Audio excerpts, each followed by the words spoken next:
Hi guys, in this video we're going to be looking at a mock test from Colwick Driving Test Centre. Now, because we're not allowed to use the test centre car park itself, we're starting this one in Sainsbury's, just around the corner from the test centre. Anytime you're moving around in car parks, make sure you're taking your time, looking around effectively. Just be aware of people moving around like the guy by the van there. And of course, coming up to here, you've got a giveaway line telling us that we have to give way to oncoming and cars from the left who want to continue round.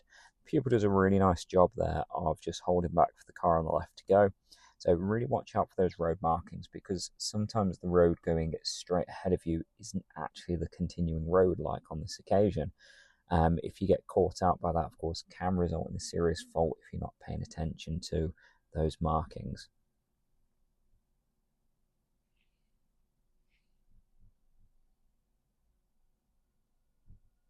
As we come up towards the exit of Sainsbury's, we're going to be going straight ahead at the roundabout second exit. Now, the road on the left here is where the test centre comes from, and unfortunately I'm going to give the pupil a fault here for hesitation. We've got a few cars coming from the right, but they're clearly indicating left, and this gives the pupil a really good opportunity to go. However, she decides to hold back for them and make sure they're turning. I think that was unnecessary and she could have kept moving, so I'm going to record a driver fault. Now, with the car overtaking us, the lanes on this roundabout, it is actually a single lane as you come in from the Sainsbury's side. However, it is wide enough for two, so I'm not going to fault the pupil on this one. I think it was the other car that should have been more patient there. We're going to take in the next road on the right here, and then at the traffic lights, we're continuing straight ahead. Now, on approach to these traffic lights, we have two lanes. The left lane will go straight and left, and the right lane will go right. So if you're going straight on, you want to make sure you're going straight into that left-hand lane. The pupil puts herself on the right and then changes lane. So I'm going to put a fault down here for lane discipline. Because she corrected it, it's not the end of the world. If you do end up in that wrong lane and can't change it in good time, then just go where it's pointing, and that'll be absolutely fine on your test. Remember, you're not getting faulted for your ability to follow directions, it's your ability to drive safely. So going the wrong way is not going to pick you up in your faults as long as you do it safely.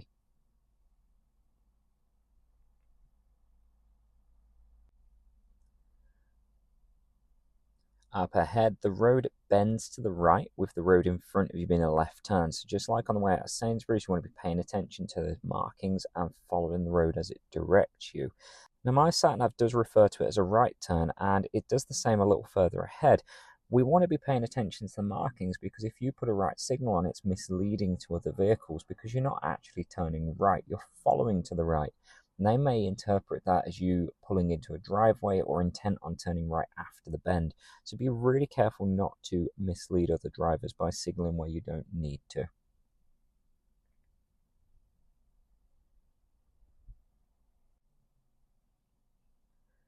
As we come around the next bend, it's also pretty common to see a lot of parked cars down this road, so we don't want to be coming around here too quickly. If you watch the bus ahead, you'll see him slowing down.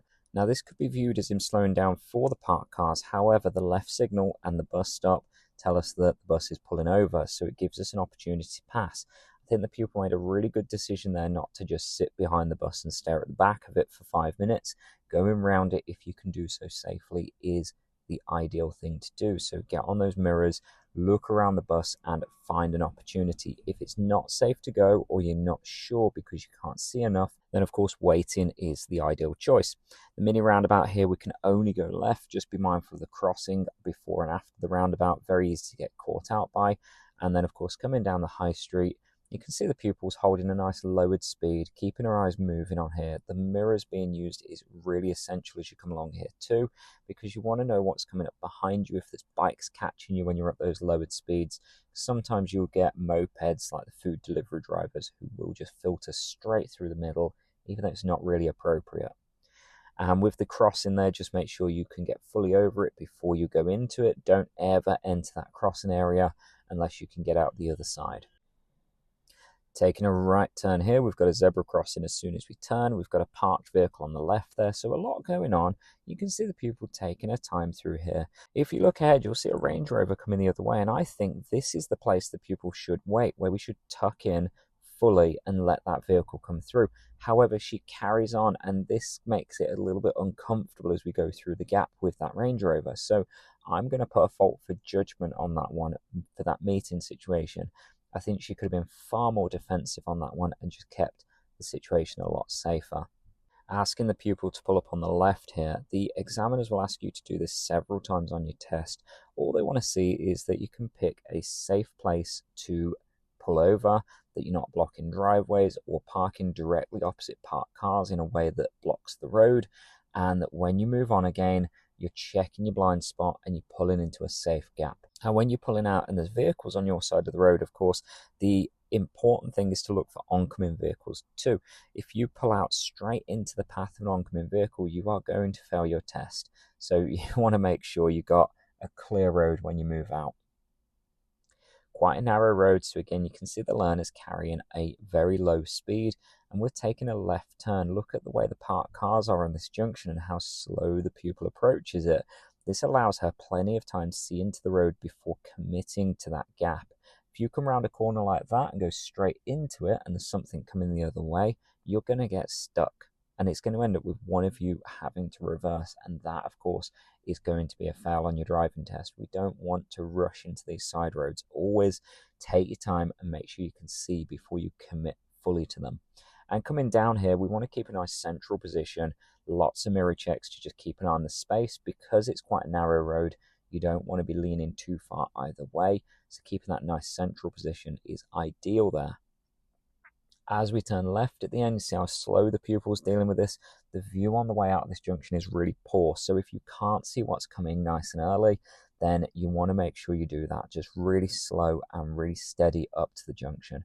Make sure you can see before you cross that line into the new road, because the most common reason for failing your driving test has consistently been observations at junctions. If you don't make effective observations and you end up pulling out in front of a vehicle as a result of that, or even if you pull out when the road's clear but you haven't made it obvious that you've checked it safe first, the examiners are going to record it as a serious fault, potentially dangerous if something is coming. So you want to make sure you can see fully before you cross into that new road.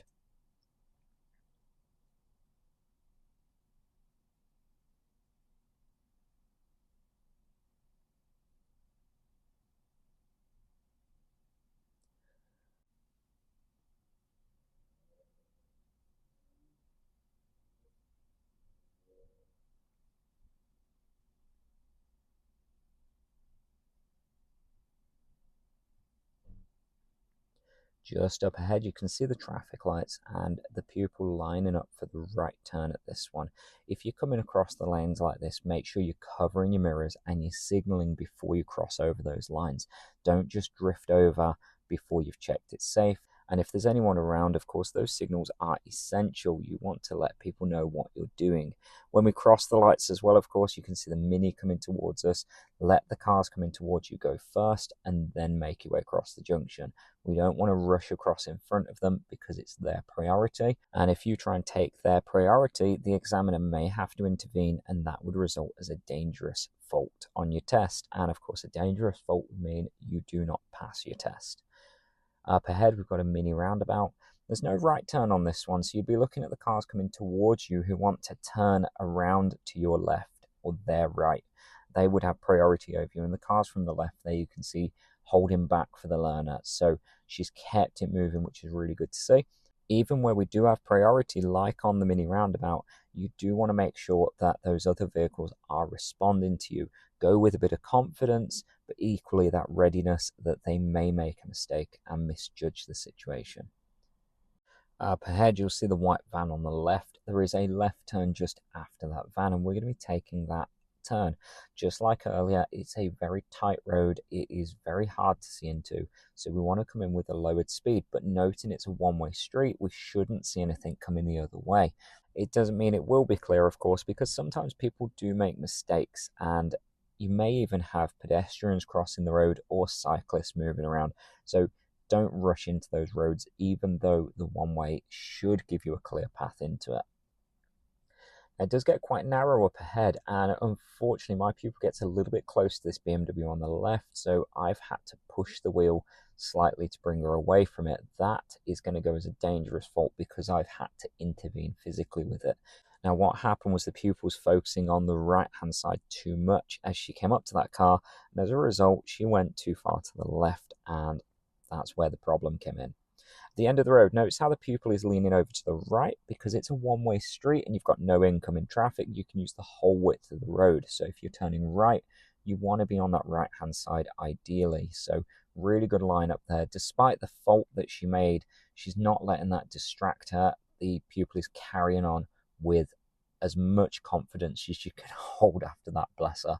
It can be so disheartening when the examiner does intervene. You know you failed, and some people will just give up and the drive will just become really, really terrible from there. Other people, they'll drive really well to make up for the mistake in the hope that it might redeem them. But unfortunately, as soon as the examiner touches the pedals or the wheel, it is going to go down as a fail, and there's not really a lot you can do about that. Just do your best to finish what's left of the test and get the best you can out of it, get the best experience you can out of it. Taking a left here, and then I'm going to get my pupil to pull up on the left to do a hill start. Like I say, this will be done several times on your test just to see that the pupils can pick a safe place to pull over and can move off safely. So even though we're opposite the van, there's plenty of room for vehicles to get through, so this is a really good position. Now, when the pupil moves away, all I want to see is the mirrors are checked, the blind spots checked, and then a right signal before pulling out, because that van up ahead blocks our view and the view of oncoming cars towards us. So in that case, the signal is going to add to that situation and just help other vehicles know that we are going to pull out and go around that van. And then when we move away, of course, what I want to see is good clearance on the van, but of course using any space on the left to move in if there's oncoming cars. We don't want to be forcing our way through when there's oncoming vehicles. Unfortunately, what this pupil does is sit way too wide around the Mini, and that causes a bit of an issue for the oncoming car, makes it a little uncomfortable. I'm going to record a position fault there for normal driving because we should have been further into the left when that happened. There was plenty of room and the pupil didn't use it. Now, it didn't cause any real issue in a sense, it was just a little uncomfortable, so it's only a driver fault. However, if the other vehicle would have had to react or slow down or such, then that would have been a serious fault. As it gets narrower ahead, you can see the pupil holding back really nicely here, letting the oncoming cars go through, and then making a way through to the end of the road where we'll be turning right. As we are coming through, you notice the lady on the right trying to cross the road, so the pupil holds back, giving her plenty of room rather than making that a really tight and awkward gap for her. There's no point moving up if you're not going to go anywhere. Just make sure you give people plenty of room like that when they are crossing. At the end of the road, you can see she's getting right up to the end of the road as well, getting onto those giveaway lines almost in order to see out of it because of the wall on the right and the hedge on the left. So like I said earlier, it's all about getting to the end of the road and making effective observations before you pull out. If you roll through a junction like that without slowing down enough to observe effectively, you are going to get faulted on your test. So the poorer the view, the slower you go.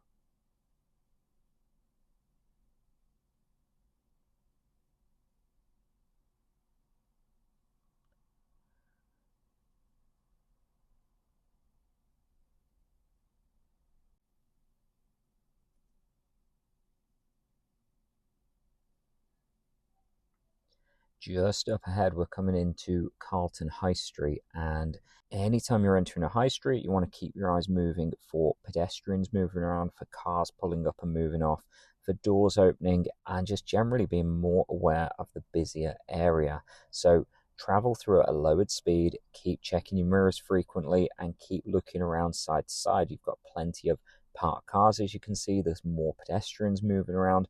There's lots more openings that are harder to see, like driveways and side roads that are quite tucked away. So you can see the pupil here keeping it around the 20-mile-an-hour mark, and that's a really good speed for high streets. So I'm really, really pleased with that.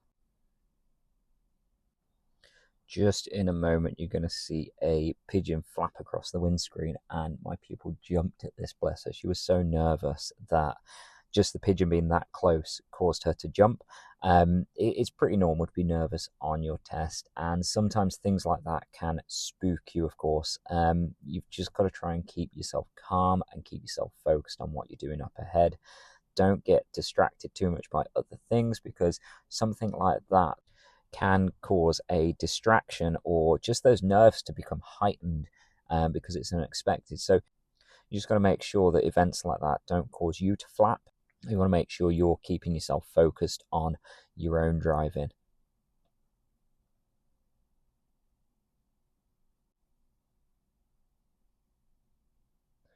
With the traffic here, you can see the pupils keeping a really good following distance, just slowly moving up each time the traffic head moves up, and that's absolutely fine.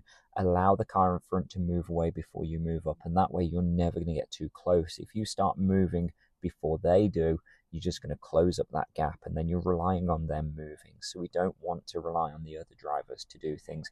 We want to be in control of what we're doing entirely.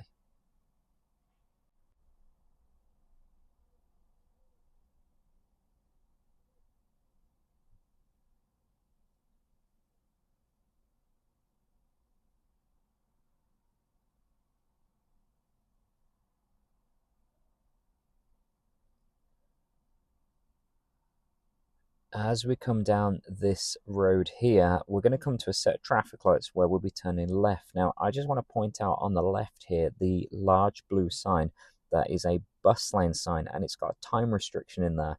There are parked cars, of course, so we can't use the first part of the bus lane, but if that bus lane is displaying times that you're outside of, then you should be using that lane. This pupil didn't use the lane initially and then moved in towards the end. So I'm going to give her the benefit of the doubt that she did use the last part of it, but not all of it like she should have. And that's going to put her down as a driver fault. If you don't use those bus lanes when they're open for you to use, you can pick up a serious fault, particularly if someone else uses it to pass you on the left-hand side. So really pay attention to those signs. If you are outside of the times displayed on those signs, you can use it. It's only a bus lane inside the times that are displayed on those signs. As we are taking this left turn, notice the pupils just being cautious of the red car on the right there.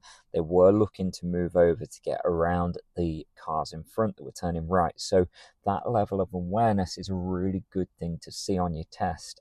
And just in general, it's a really good thing to be doing, to just be paying attention and noticing what other people are trying to do.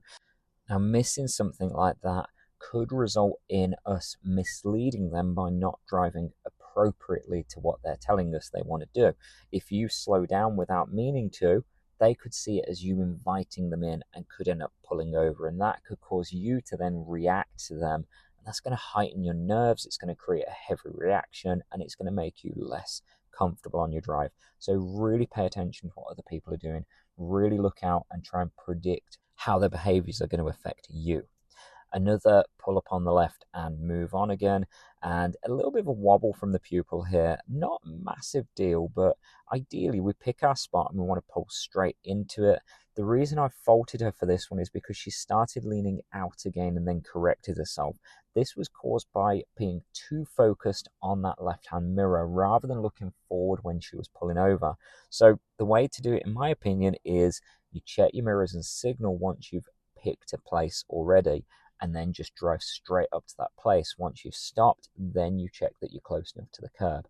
If you're still moving forward while you're looking in that mirror, you are going to lean away from the curb, or you're going to end up hitting the curb because you're looking at the back of the car rather than where the front of the car's going.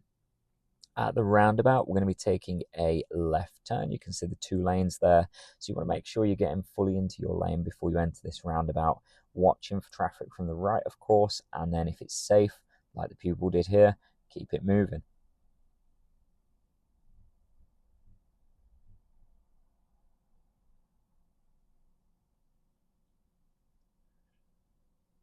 As we went through this drive, you've probably noticed that the rain has picked up and kind of been on and off as we went along. So another thing you want to be comfortable with when you're driving is using the secondary controls, such as your washers, wipers, headlights, and all of these. These do come up on some of the show me questions, However, the wipers themselves don't actually get asked, so you want to make sure you know where those controls are. Here we're doing our show me question. You'll see the pupil wash the front windscreen. Again, just showing that we need to know where those controls are, not just for the show me questions, because she fumbled a little with those controls before doing it, but also, like I say, if it's raining, you want to know how to work those wipers. On my car, they are normally left on automatic, which is one click down on the right stalk, but it may be different in the car you're driving, so you want to find those controls. And that way, if you need them on your test, you know where they are.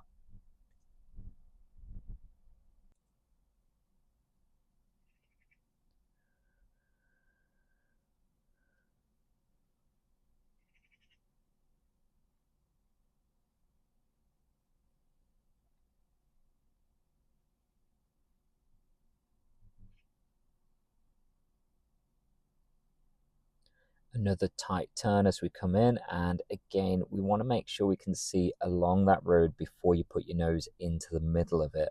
Make sure there's nothing coming the other way before you fully commit.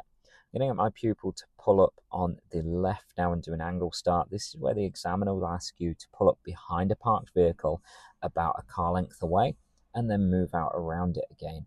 And what the examiner's looking for when you do this is effective blind spot checks, and just be mindful of the oncoming vehicles as you pull out. If you pull around this car and there's an oncoming vehicle, you should give way to that vehicle because it's already moving and on the road. Even if they're obstructed by something like the van and the hazard is on their side, technically you're joining the road, so it's their priority. Now, we took a while here because I was just briefing the pupil on doing her right reverse maneuver, which we're going to do in a moment, using that space on the right to pull over and then reversing 2 car lengths. When the examiners do your maneuver, they will normally pull you up first and then go through just a brief explanation of what they expect of you. So nothing's ever thrown at you without any warning. You give them plenty of processing time, and they will always make sure you understand what's expected of you when you're doing your maneuvers, or when you're doing anything like following Sat Nav or road signs, for example. As we're doing this maneuver, what I'm looking for is lots of effective observations. So checking over both shoulders frequently, that the car is kept slow, and that the car is kept straight and alongside that curb. If you're leaning away from the curb like this pupil and don't correct it, you are going to get a serious fault. Notice how she's still steering to the left, bringing the back of the car out towards the middle of the road. She doesn't correct that, so it's got to go down as a serious fault. If you notice that your car isn't going where you want it to go, you've got to correct that steering. So if you're moving away from the curb, lean towards it gently. And if you're moving towards the curb, lean away from it gently. When you move off again, don't forget to check your left shoulder before you go. And then as you start moving, my advice is to double check that left shoulder to give yourself another view down that road and just make sure you're absolutely safe before you continue into it. End of the road, turning right, and you can see again the pupils got right up to the giveaway line to see what's going on, because the junction is quite closed off. The buildings at the end and the parked cars make it really difficult to see. So all the way to that giveaway line so she can make effective observations before joining that new road. As you come down this road, it can be easy to forget that it is actually a 20-mile-an-hour road. Now, the pupil did make that mistake further down, just creeping over the speed limit before slowing down and correcting herself. Now, it can be really easy to miss those speed limit changes or even just forget about them, because in a built-up area, typically it's going to be 30 miles an hour. The exception to that rule is where there are reminders telling you that it's not 30. If it is 30, you won't see those reminders. So keep your eyes moving as you go along and see if you can spot those reminders. If there are no reminders, it should be a 30-mile-an-hour zone. However, those reminders are there to tell you it's not a 30. If you make this mistake with your speed creeping up and correct it, it's only going to be a driver fault. If you don't correct it, or it becomes significant or prolonged, then it's going to escalate into a serious fault very quickly. So be very mindful of your speed, and that is especially risky going downhill like this, because of course the weight of the car is going to push you faster. So be very mindful of that as you're coming down hills.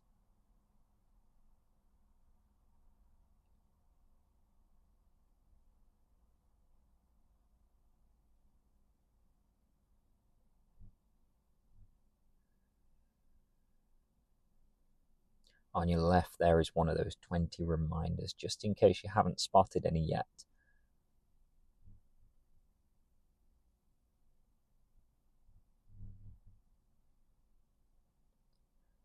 As we come round this bend, there is a junction coming up. That is the end of the road, and we'll be turning right.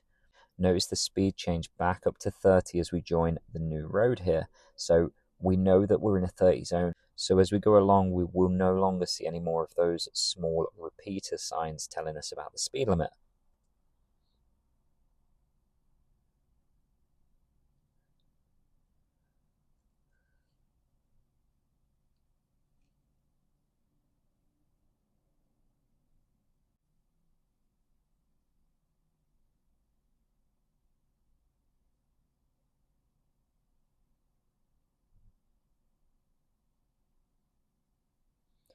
As we come up to the traffic light junction, we're going to be taking a right turn. So again, mirrors and signal before you move over into that filter lane.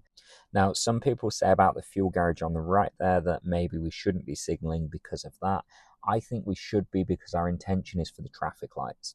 Remember, when we're turning right at traffic lights, we give way to the oncoming cars. We don't just cut across them. And unfortunately, this pupil tries to follow the other learner across.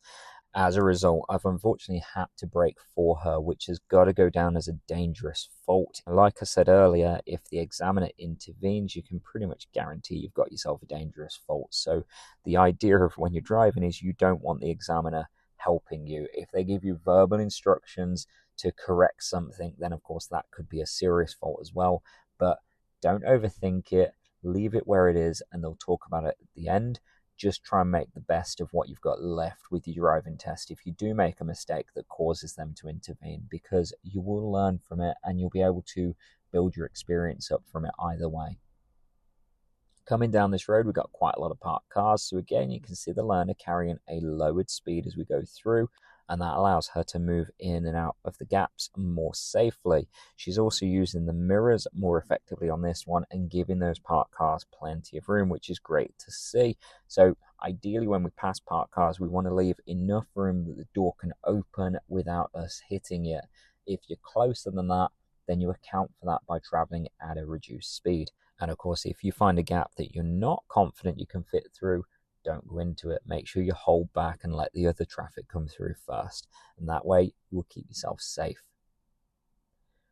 Up ahead, we're coming back into Netherfield High Street where the railway crossing is. And again, a lowered speed as you go through any high streets.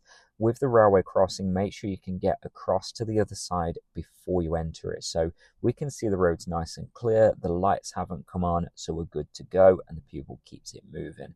That's absolutely spot on. As we go up to the high street, you can see the zebra crossing there, the lady crossing the road. And of course, at a zebra crossing, we have to let those people cross before we continue down the road. If there's anyone approaching the crossing, just be mindful of that. I was always taught, look for runners and riders. So people running to get across the road while the traffic is still stopped, or people riding like scooters, mobility scooters and e-bikes and such, cyclists, and they move a little quicker, so of course they're going to be further away from the crossing when we have to account for them. So very, very mindful of that. Notice the no entry ahead there, so we have to go around to the right, and another zebra crossing, so very, very careful of that. As you leave that roundabout, it can be very easy to overlook the crossings because you're so focused on the roundabout itself. So keep your eyes ahead and look for the road you're going into, look for any hazards along it before you get there. If you spot them early, then you can respond to them early, but if you don't, you're going to have to react to them, and then your behavior becomes more uncomfortable for the examiner and for the car and for others around you. So everything should be well planned out by looking ahead. As we come over the bridge here, the pupil does get a little bit close to the curb on the left side. It's not to the point that I have to say anything or do anything, but it's close enough to just make me raise an eyebrow at. So I'm going to record that as a driver fault.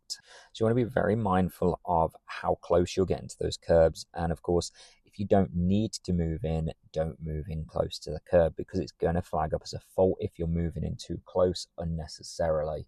As we come around the bend here, the Sat Nav does say turn left, and I mentioned this one earlier on that it's not actually a turn, it's a bend. so we shouldn't be signaling as we come round. So I'm going to give the learner a driver fault for this one, for signaling when we don't really need to. That signal could be viewed as turning left into a driveway either before or after the bend, whereas we're just following the road round, so no signal necessary on that occasion. It might seem a little harsh marking someone for that, but signaling where you don't need to shows a lack of awareness for the road markings and how the road leads you round. So the examiners, again, are looking for how aware you are of what's going on, and if it's obvious that that road leads around to the left and it's obvious that you don't need a signal, they're going to fault you for using one. The traffic lights were continuing straight ahead, and you can see the pupils taken up the left-hand lane. Notice the 40 sign there as we go across here. As you come across the lights, you'll see a 30 sign on the other side, so it's only if you're turning left and right you want to build up to 40.